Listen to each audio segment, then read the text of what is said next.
All right, well, I am very excited about this next song because this is like you heard from Neil when we first started. This is kind of the reason we're out west this particular time.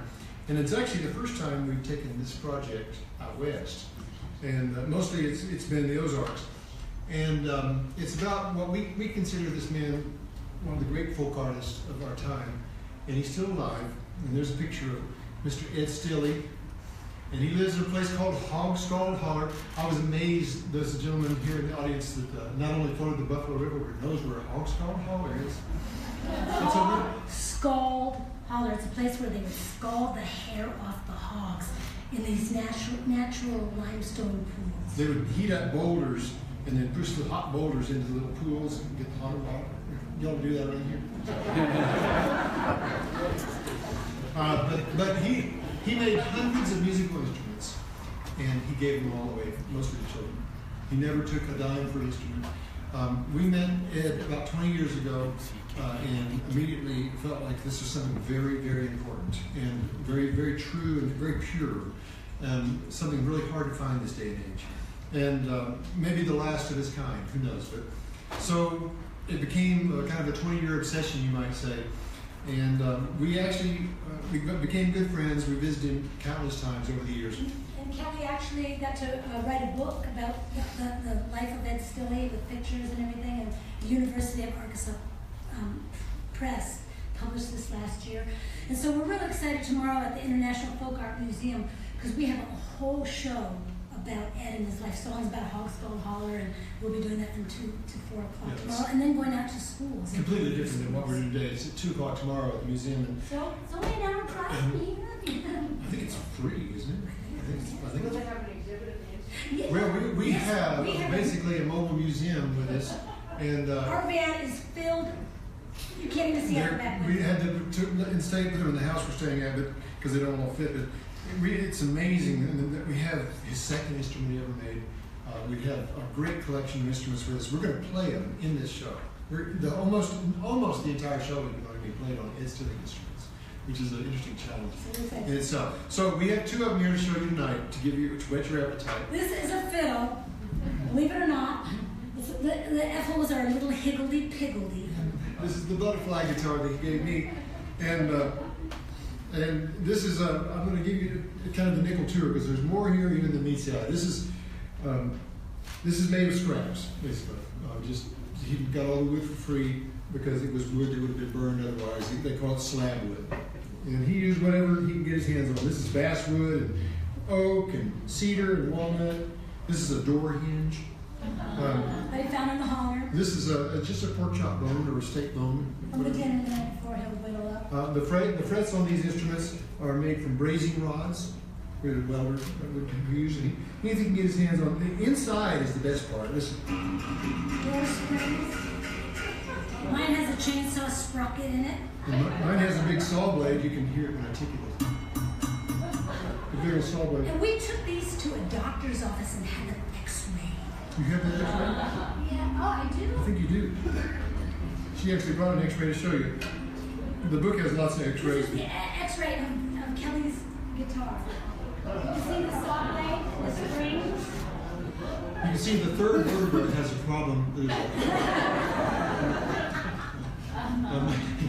And Ed is really religious, so that's why he writes these words on every instrument. This says, true faith, true light, have faith in God. But we play for schools, they think it says have faith in iPod. They don't know cursive anymore. That's right. But it actually does play. It's kind of crude, but that's not really what it's about. You know, and every instrument has a different level of crudeness, you might say. But this is pretty playable compared to a lot of his instruments evolved over a 25-year period. This is not something he did his whole life. This is something that happened kind of an epiphany when he was 50 years old. And there's a very interesting story that Ed told us almost 20 years ago. We asked very innocently, Ed, how did you get started doing this and giving these away to children?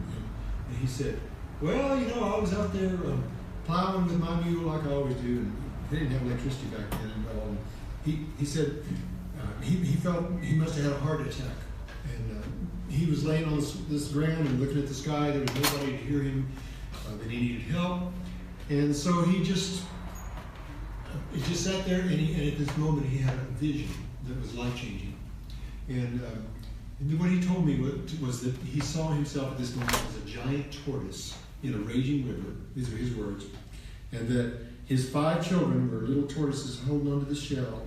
And he knew he had to get them across this river into safety. And if he did, the Lord would tell him why he was here on earth and what he was to do with himself and what his purpose was. And Ed made it to the other side, and what he heard loud and clear: make musical instruments, give them to children. And he had never made a musical instrument. He had no idea how to do that.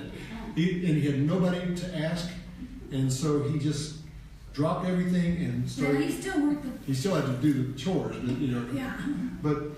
But he kept after it, and one after another, he finally made a working instrument. For 25 years till his hands. And there's a whole lot more to the story. The process, I couldn't possibly. You got to stop me, because otherwise we'll never get out of here. But we actually took that story, we call that the Great Crossing, and turned it into a song, and that's what we're going to play for. It's called "Take Me to the Other Side."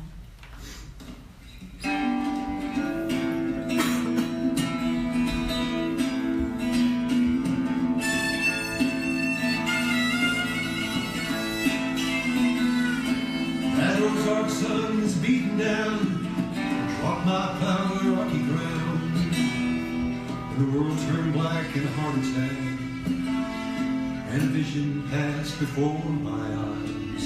Was I dead? Or alive? He said, Lord, take me to the other side.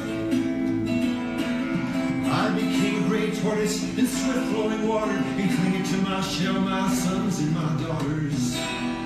And in a raging river, deep and wide, that day I heard the Lord confide, shed your pain, shed your pride, and I see you make it to the other side. Well, I knew that moment that my fate was sealed, and the Lord told me he'd make me a deal. If I deliver my children to that shore, he'd show me what these hands were for, to build guitars in his name. That's what I'll do until my dying day. So I grabbed me an axe, my son and me, we felled a big old walnut tree. I sawed that wood up in the boards, and I made a guitar for the Lord.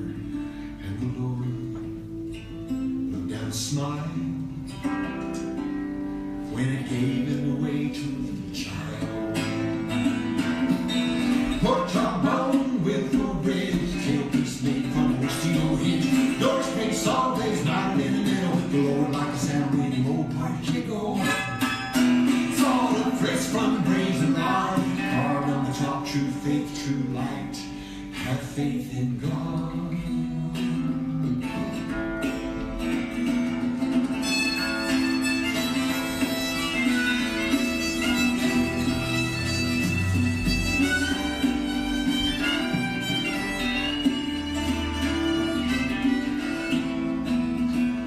So I made me another, and hundreds would follow, for nearly every child in Hawk's gone holler.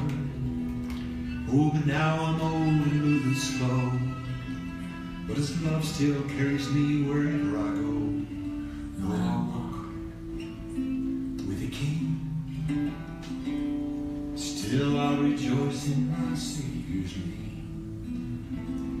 And Lord, maybe someday you'll call me again and walk with me to the river's end. Well, I hope you're proud of all I've done.